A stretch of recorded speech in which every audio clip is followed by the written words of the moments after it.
요 몇 달간 목사님들과 빌립보서를 나누고 있는데 목사님들과 나눈 내용이 매우 풍성해서 앞으로 이 내용을 같이 나누고자 합니다. 먼저 빌립보서는 기쁨의 서신이라고 불립니다. 왜냐하면 빌립보서 안에 기쁨의 메시지가 풍성하기 때문입니다. 빌립보서를 자세히 보시면 빌립보서의 주제가 처음부터 끝까지 기쁨을 중심으로 쓰여 있음을 알 수 있습니다. 그런데 빌립보서가 놀라운 것은 바로 바울의 상황입니다. 빌립보서는 옥중 서신 중 하나입니다. 즉 바울은 기뻐할 수 없는 상황, 연금 상태로 갇혀 있는 상황에서 기쁨을 말하고 있는 것입니다. 그렇다면 바울은 어떻게 기뻐할 수 있었고 또 어떤 기쁨을 말하는가? PPT 화면을 보시면 빌립보서가 기뻐함 또는 기뻐하라라고 이야기를 합니다. 1장의 경우는 성도의 교제 안에서 기뻐하고 있어요. 근데 그 뒷내용이 중요한데 성도의 교제 안에서 환난을 경험함에도 불구하고 기뻐하고 있습니다. 그리고 이 기쁨을 자세히 보시면 빌립보서는 그리스도인의 삶 속에서 지속되는 기쁨이라는 주제로 크게 8부분으로 나눌 수 있는데 이 기쁨에서 그리스도인 공동체가 매우 중요한 위치를 차지한다는 것입니다.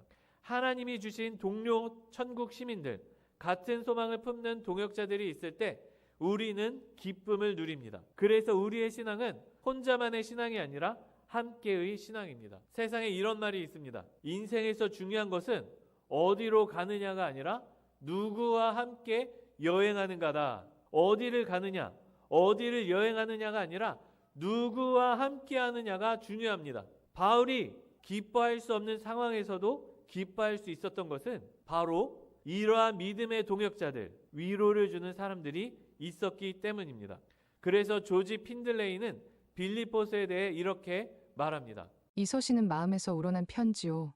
진정한 사랑의 서신으로서 우정과 감사, 그리고 신뢰로 가득 차 있다. 그래서 오늘은 빌립보서를 통해 하나님께서 주시는 기쁨, 곧 그리스도 안에서의 교제를 통한 기쁨에 대해 살펴보도록 하겠습니다. 첫째, 증명하지 않아도 되는 관계는 기쁨이 됩니다. 오늘 본문 말씀을 보면 바울의 대부분의 서신들과는 다른 한 가지 구별점이 있습니다. 그리스도 예수의 종 바울과 디모데는 로마서, 고린도 후서, 갈라디아서, 골로새서 등의 서신에서 바울은 스스로를 사도라고 밝히는데 빌립보서와 데살로니가 전후서에서는 그런 언급이 없습니다. 오히려 바울은 자기 자신을 종이라고 표현합니다. 이 표현이 빌립보서를 이해하는데 중요합니다. 여기서 종은 헬라어로 둘로스인데 고용인과는 전혀 다른 표현입니다. 케네스 위스트는 이렇게 설명합니다. 이 단어는 헬라어에서 노예를 가리키는 가장 비천하고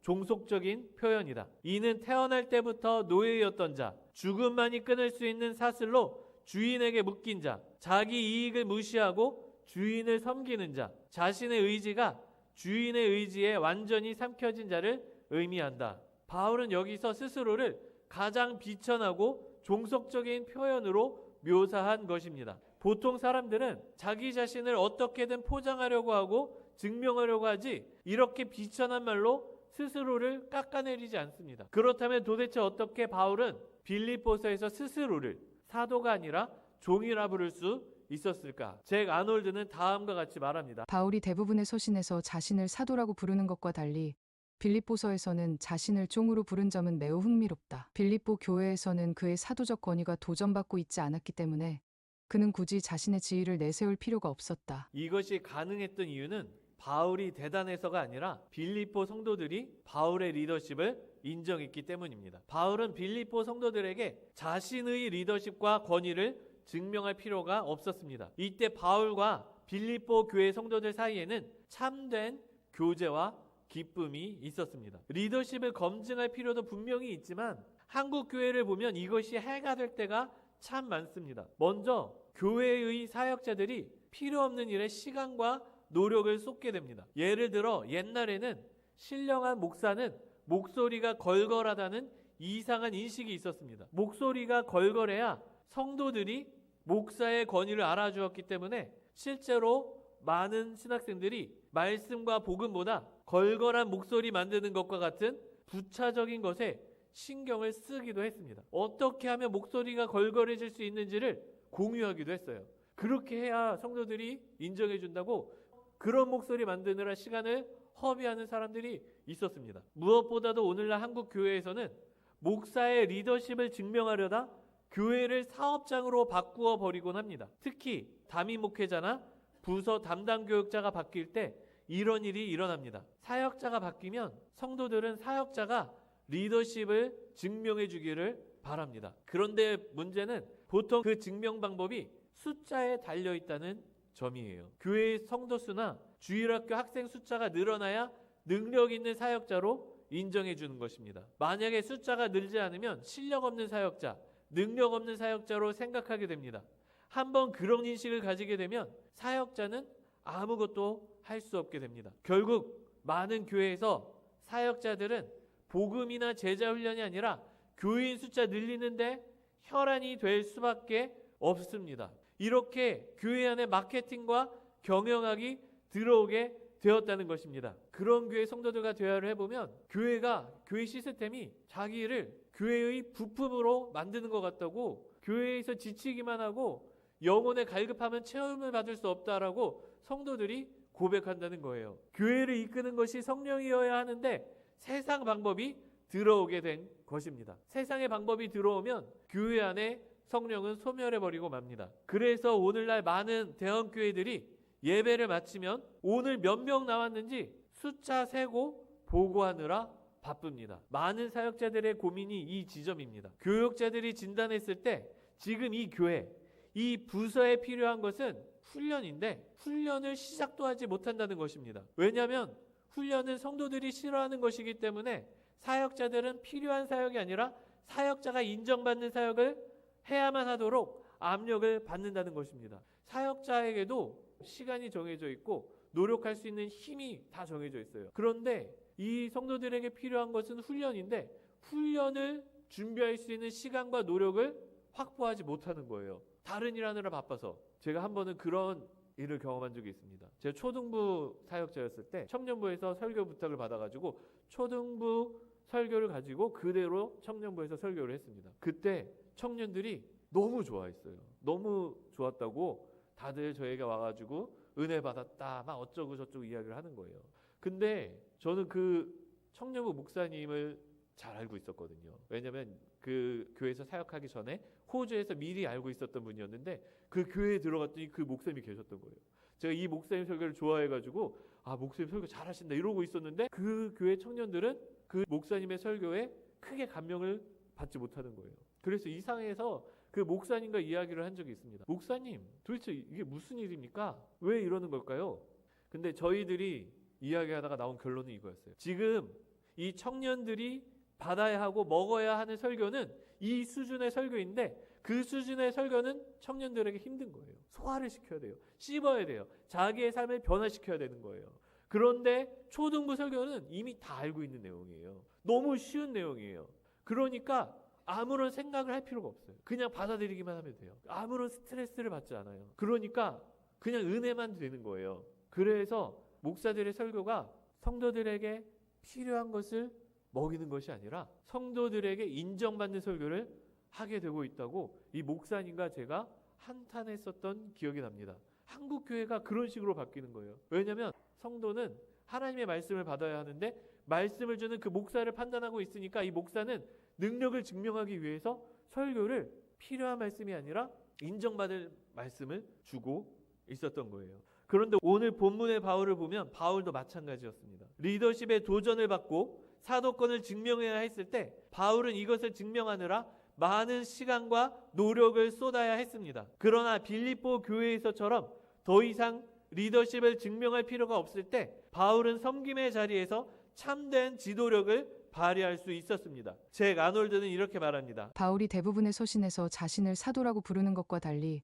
빌립보서에서는 자신을 종으로 부른 점은 매우 흥미롭다. 빌립보 교회에서는 그의 사도적 권위가 도전받고 있지 않았기 때문에 그는 굳이 자신의 지위를 내세울 필요가 없었다. 그는 사실상 사도로서의 지위를 종의 위치 아래에 두고 있다. 그는 사도 바울이 종들에게라고 말하지 않고 종 바울이 성도들에게라고 말한다. 바울은 섬김의 자리에서 지도력을 발휘하였다. 그는 자신의 역할을 권력을 탐하는 독재자로 이해하지 않았으며 자신의 권위를 남용하려 하지 않는 겸손한 섬김의 지도자로 이해하였다. 또한 매튜 헨리는 이렇게 말합니다. 가장 위대한 사도와 가장 탁월한 사역자의 최고의 영광은 예수 그리스도의 종이 되는 데 있다. 교회의 주인이 아니라 그리스도의 종이 되는 것이다. 자신의 리더십을 증명할 필요가 없을 때 바울은 사도로 인정받기 위해 애쓰는 대신 그리스도의 종으로 그 성도들을 섬길 수 있었습니다. 우리는 이때 바울의 편지에 가득한 사랑을 확인할 수 있습니다. 가이킹은 이렇게 말합니다. 이러한 이유로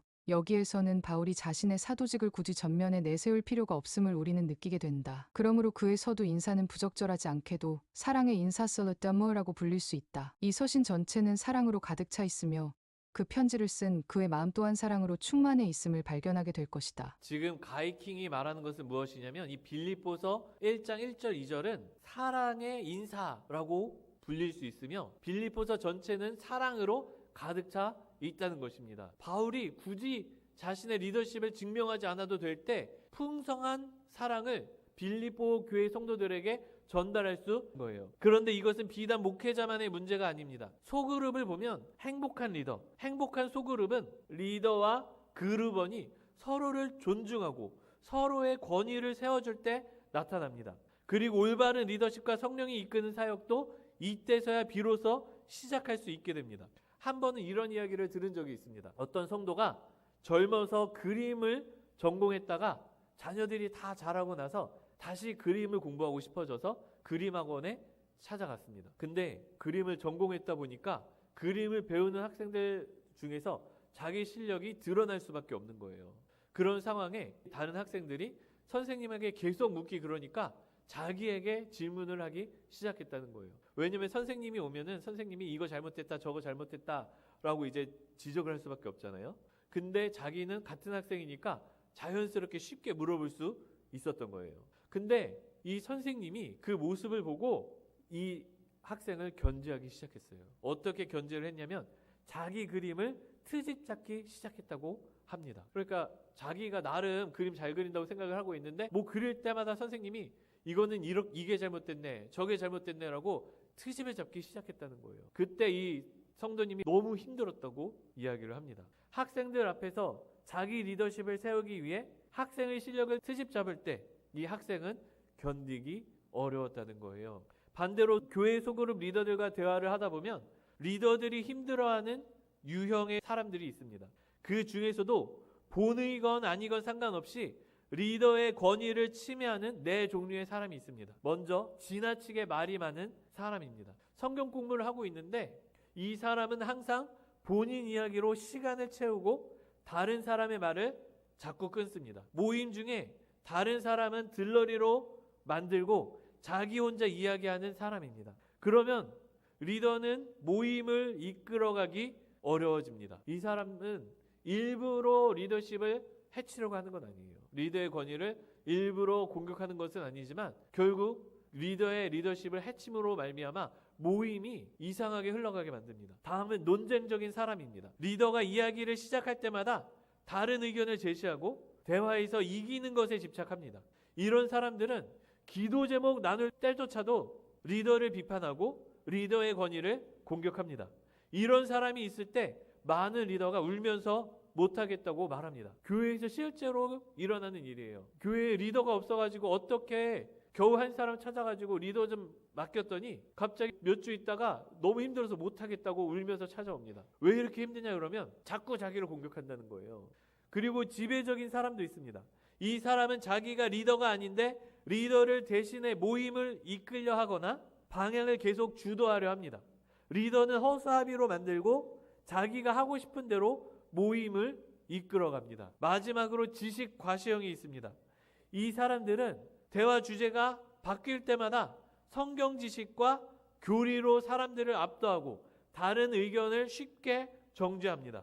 많은 사람들이 리더십과 권위에 도전을 받을 때 모임을 이끌어가기 힘들어합니다.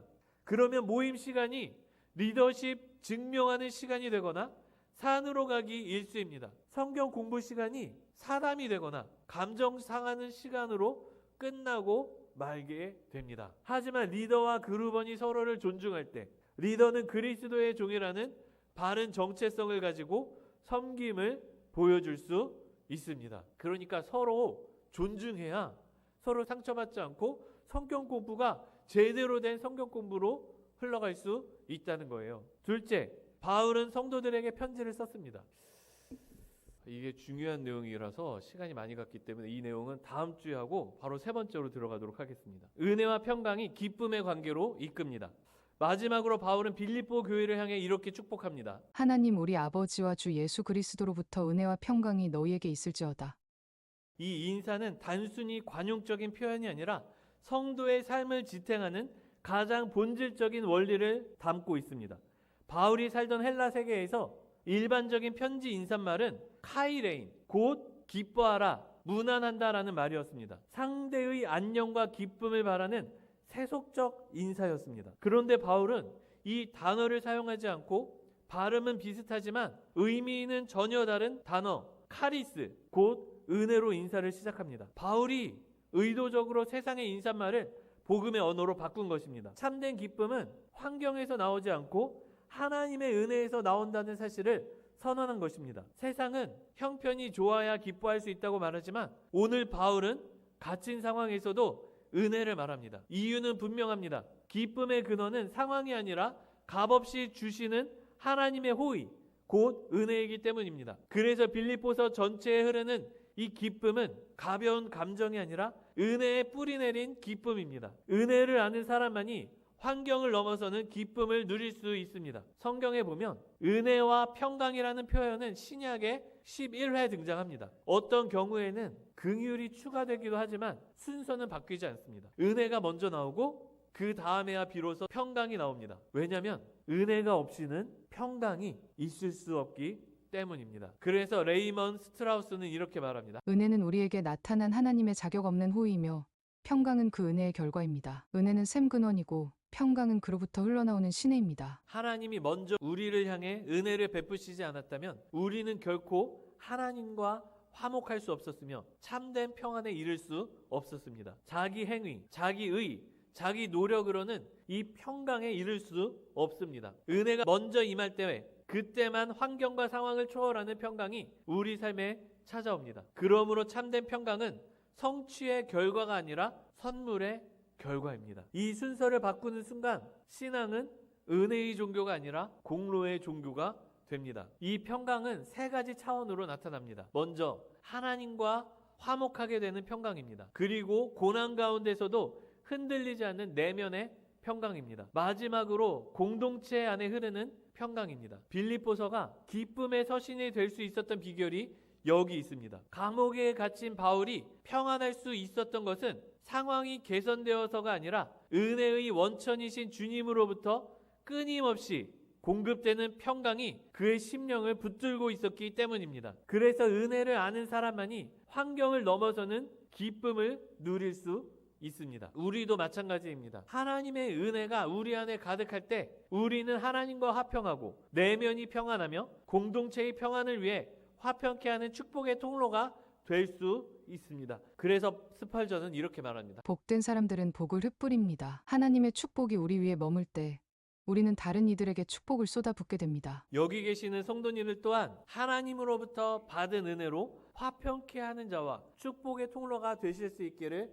소망합니다. 근데 이것이 오늘 이 시간 반드시 기억하고 가야 되는 중요한 개념 중에 하나예요. 은혜와 평강. 바울의 축복은 은혜가 먼저이고 평강이 그 다음이다. 그래서 우리는 이 세상 가운데에서 평안을 누릴 때 먼저 찾아야 되는 것이 바로 은혜예요. 은혜. 이 은혜를 잃어버리고 평강을 만들려고 하면 우리는 지치고 넘어지고 쓰러집니다. 그래서 바울이 말하는 것처럼 은혜를 먼저 찾으시기를 소망합니다.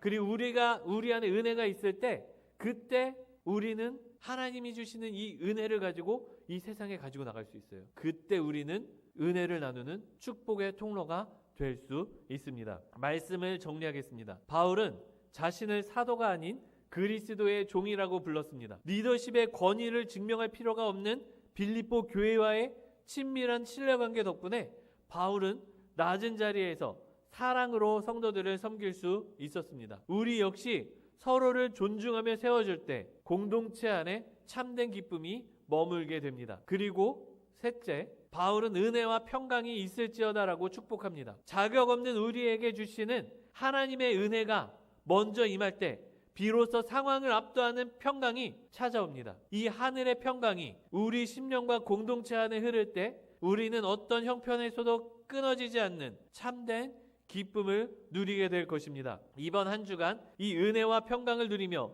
공동체 속에 기쁨을 흩뿌리는 축복의 통로가 되시기를 주님의 이름으로 축복합니다. 기도하겠습니다.